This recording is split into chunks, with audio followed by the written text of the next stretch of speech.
Hi hello, എല്ലാവർക്കും പുതിയൊരു വീഡിയോയിലേക്ക് സ്വാഗതം. ഇന്ന് ഞാൻ വന്നിരിക്കുന്നത് ഇൻസ്റ്റയിലും യൂട്യൂബിലൊക്കെ ഇപ്പോൾ ട്രെൻഡിങ് ആയിക്കൊണ്ടിരിക്കുന്ന ഒരു തവ ഫിഷ് ഫ്രൈയുടെ റെസിപ്പി ആയിട്ടാണ്. നമ്മൾ സാധാരണയായിട്ട് ചെയ്തു വരുന്ന ഫിഷ് ഫ്രൈനെ അപേക്ഷിച്ച് ഈ ഫിഷ് ഫ്രൈക്ക് കുറച്ച് സ്പെഷ്യാലിറ്റീസ് ഉണ്ട്. അതെന്തൊക്കെയാണെന്ന് വെച്ചാൽ നമ്മളിവിടെ അയല വെച്ചിട്ടാണ് ചെയ്യുന്നത്. അയല പൊളിച്ച് വെച്ചിട്ടാണ് നമ്മൾ ഈ ഫിഷ് ഫ്രൈ ചെയ്തെടുക്കുന്നത്. അപ്പോൾ തന്നെ വേറൊരു ലുക്കായില്ലേ. അതുപോലെ തന്നെ ഇതിൻ്റെ ടേസ്റ്റിനായാലും റെസിപ്പിക്കായാലും സാധാരണ ഫിഷ് ഫ്രൈനെ അപേക്ഷിച്ച് കുറച്ച് ഡിഫറൻസ് ഉണ്ട്. ഞാൻ ഈ റെസിപ്പി ഫസ്റ്റ് ടൈം കാണുന്ന സമയത്ത് അതിലെങ്ങനെയാണ് നമ്മൾ ഈ ഫിഷ് ക്ലീൻ ചെയ്തെടുക്കുന്നത് എന്നൊന്നും ഉണ്ടായിരുന്നില്ല. അപ്പോൾ എനിക്കൊരു ഡൗട്ട് ഉണ്ടായിരുന്നു, ഇതെങ്ങനെയായിരിക്കും അയല എങ്ങനെ പൊളിച്ചെടുക്കുന്നത്, ഞാൻ ചെയ്ത് കഴിഞ്ഞാൽ അത് ശരിയാവോ എന്നെല്ലാം ഡൗട്ട് ഉണ്ടായിരുന്നു. പിന്നെ ഞാനൊന്ന് ട്രൈ ചെയ്ത് നോക്കിയപ്പോൾ അത് സക്സസ് ആയി. അപ്പോൾ എനിക്ക് തോന്നി ഇതിൻ്റെ റെസിപ്പി മാത്രമല്ല, ഇത് എന്നെപ്പോലെ തന്നെ എങ്ങനെയാണ് ഈ ഫിഷ് ഇങ്ങനെ പൊളിച്ചെടുക്കുന്നത് ഡൗട്ടുള്ള ഒരാളെങ്കിലും ഈ വീഡിയോ കാണുന്നുണ്ടായിരിക്കും. അപ്പം ഞാനിത് പൊളിച്ചെടുക്കുന്നതെന്ന് കാണിച്ചു കഴിഞ്ഞാൽ അറിയാത്ത ആരെങ്കിലും ഉണ്ടെങ്കിൽ അവർക്കത് യൂസ്ഫുൾ ആവുമല്ലോ. അപ്പോൾ അതിന് വേണ്ടിയിട്ടാണ് ഞാൻ ഈ ഫിഷ് ക്ലീൻ ചെയ്തെടുക്കുന്ന വീഡിയോ കാണിച്ചത്. ഇനിയിപ്പോൾ നിങ്ങൾക്കിത് പൊളിച്ചെടുക്കാൻ അറിയുന്നവരാണെന്നുണ്ടെങ്കിൽ നിങ്ങൾ ഈ ഒരു ഭാഗം മാത്രം ജസ്റ്റ് ഒന്ന് അടിച്ച് കളഞ്ഞു കഴിഞ്ഞാൽ ബാക്കി റെസിപ്പി തൊട്ട് നിങ്ങൾക്ക് കാണാമല്ലോ. അപ്പോൾ നമ്മൾ അയല എങ്ങനെ പൊളിച്ച് വെച്ചിട്ടുണ്ട്. ഇനി നമുക്ക് ഇതിൻ്റെ ഉള്ളിലത്തെ ബ്ലഡൊക്കെ ഒന്ന് വെള്ളം ഒഴിച്ച് നന്നായിട്ടൊന്ന് കഴുകി ക്ലീൻ ആയിട്ട് എടുക്കണം. അത്രയേ ഉള്ളൂ കേട്ടോ.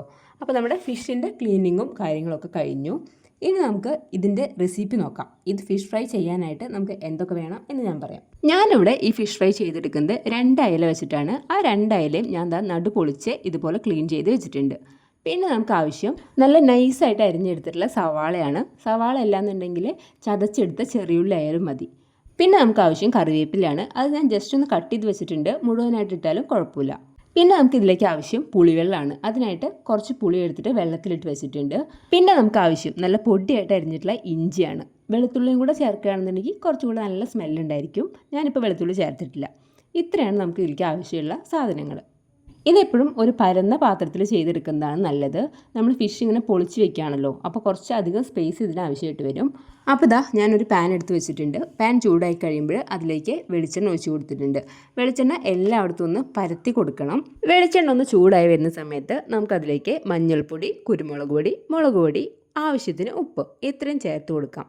പൊടികൾ കരിഞ്ഞു പോകാതിരിക്കാൻ പ്രത്യേകം ശ്രദ്ധിക്കണം. അങ്ങനെ ഡൗട്ടുള്ളവരാണെന്നുണ്ടെങ്കിൽ ഈ വെളിച്ചെണ്ണയിലേക്ക് ഈ പൊടികളൊക്കെ ഇട്ട് കൊടുത്ത് നന്നായിട്ടൊന്ന് മിക്സ് ചെയ്തതിന് ശേഷം മാത്രം സ്റ്റൗ കത്തിച്ചാൽ മതി. പൊടിയുടെ പച്ചമുളകൊക്കെ മാറി വരുമ്പോൾ നമുക്കതിലേക്ക് നേരത്തെ അരിഞ്ഞു വെച്ച സവാള, ഇഞ്ചി, വെളുത്തുള്ളി, കറിവേപ്പില ഇത്രയും ചേർത്ത് കൊടുക്കാം. എന്നിട്ട് ഇതെല്ലാം കൂടെ നന്നായിട്ടൊന്ന് മിക്സ് ചെയ്ത് കൊടുക്കുക. സവാള ഒരു ഹാഫ് കുക്കായിട്ട് വരുന്ന സമയം വരെ നമുക്ക് വെയിറ്റ് ചെയ്യാം. ഹാഫ് കുക്കായി കഴിയുന്ന സമയത്ത് നമുക്കിതെല്ലാം കൂടെ നന്നായിട്ടൊന്ന് പരത്തിട്ട് കൊടുക്കാം. ഈ പാത്രത്തിൻ്റെ എല്ലാ സൈഡിലും എത്തുന്ന പോലെ പരത്തിട്ട് കൊടുക്കാം. കാരണം നമ്മൾ ഫിഷ് പൊളിച്ച് വയ്ക്കുകയാണ്. അപ്പോൾ ആ ഫിഷിൻ്റെ എല്ലാ സൈഡിലും ഈ മസാല എത്തണം. ഇനി നമുക്ക് നേരത്തെ വെള്ളത്തിലിട്ട് വെച്ചിരുന്ന പുളി ഉണ്ടല്ലോ, ആ പുളി നന്നായിട്ടൊന്ന് തിരുമ്മി ആ പുളിവെള്ളം നമുക്കിതിലേക്ക് ആവശ്യത്തിന് ഒഴിച്ചു കൊടുക്കാം. ഈ പുളിവെള്ളം നമ്മുടെ ഈ മസാലയുടെ എല്ലായിടത്തും എത്തുന്ന പോലെ നന്നായിട്ടൊന്ന് മിക്സ് ചെയ്തിട്ട് നമ്മൾ ഈ പാനിൽ നന്നായിട്ടൊന്ന് പരത്തി ഇട്ട് കൊടുക്കുകയാണ്. ഈ പുളിവെള്ളവും ഈ മസാലയും കൂടെ നന്നായിട്ട് മിക്സ് ചെയ്തിട്ട് ഒന്ന് തിളച്ച് വരട്ടെ കേട്ടോ.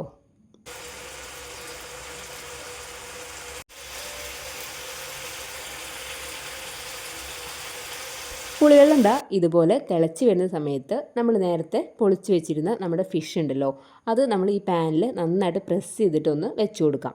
നമ്മളിത് ഓൾറെഡി പൊളിച്ച് വെച്ചിട്ട് ഫ്രൈ ചെയ്യുന്ന ഫിഷാണല്ലോ, അതുകൊണ്ടാണ് ഞാൻ ഇതിൻ്റെ മേൾഭാഗം വരഞ്ഞു കൊടുക്കാത്തത്. വരഞ്ഞു കൊടുത്തു കഴിഞ്ഞാൽ ഈ പീസുകൾ ചിലപ്പോൾ ഒന്ന് അതൊന്ന് വിട്ടു പോരാനായിട്ടുള്ള ചാൻസ് ഉണ്ട്. അങ്ങനെ ചെയ്യണം എന്നുള്ളവർക്ക് അങ്ങനെ ചെയ്തു കൊടുക്കാം. എന്തായാലും ഈ മസാല ഈ മീനിൻ്റെ താഴെയും മേളിലും ഒക്കെ നന്നായിട്ട് വരുന്ന പോലെ നമുക്കൊരു കയ്യിൽ വെച്ചിട്ട് എല്ലായിടത്തും ഒന്ന് തേച്ച് കൊടുക്കാം കേട്ടോ. അപ്പോൾ ഞാൻ ഇതിൻ്റെ മേൾഭാഗത്തൊക്കെ മസാല നന്നായിട്ട് തേച്ച് പിടിപ്പിച്ചിട്ടുണ്ട്. പിന്നെ എന്തായാലും ഈ ഭാഗം ഒന്ന് വെന്ത് കിട്ടട്ടെ. അയലയാണ്, കുറച്ച് മാംസമുള്ള മീനാണ്. അപ്പോൾ എന്തായാലും നമുക്കൊരു മീഡിയം ഫ്ലെയിമിലിട്ടിട്ട് ഈ സൈഡൊന്ന് വെന്ത് കിട്ടുന്നത് വരെ വെയിറ്റ് ചെയ്യാം. അപ്പോൾ ഒരു 5-10 മിനിറ്റ് കഴിയുമ്പോഴേക്കും നമ്മുടെ ഈ അയലയുടെ ഒരു സൈഡ് നന്നായിട്ട് വെന്ത് വന്നിട്ടുണ്ട്. അപ്പോൾ നമുക്കിതിൻ്റെ അപ്പുറത്തെ സൈഡിലേക്കൊന്ന് മറിച്ചിട്ട് കൊടുക്കാം. എന്നിട്ട് നമ്മൾ നേരത്തെ ചെയ്ത പോലെ തന്നെ ഈ സൈഡിലും നമ്മുടെ മസാലയൊക്കെ നന്നായിട്ടൊന്ന് തേച്ച് പിടിപ്പിക്കുക. ഈ ഫ്ലേവറൊക്കെ ആ മീനിലേക്ക് ഇറങ്ങി കഴിയുമ്പോൾ നല്ല ടേസ്റ്റ് ആയിരിക്കും. ഈ സൈഡും കൂടെ ഒന്ന് കുക്കായി കിട്ടിക്കഴിഞ്ഞാൽ നമ്മുടെ വൈറലായിട്ടുള്ള അയല തവ ഫ്രൈ റെഡി ആയിട്ടുണ്ട്. ട്രൈ ചെയ്ത് നോക്കാത്തവരാണെന്നുണ്ടെങ്കിൽ ഇതുപോലെ തന്നെ ഒന്ന് ട്രൈ ചെയ്ത് നോക്കുക. നിങ്ങൾക്ക് എന്തായാലും ഇഷ്ടപ്പെടും.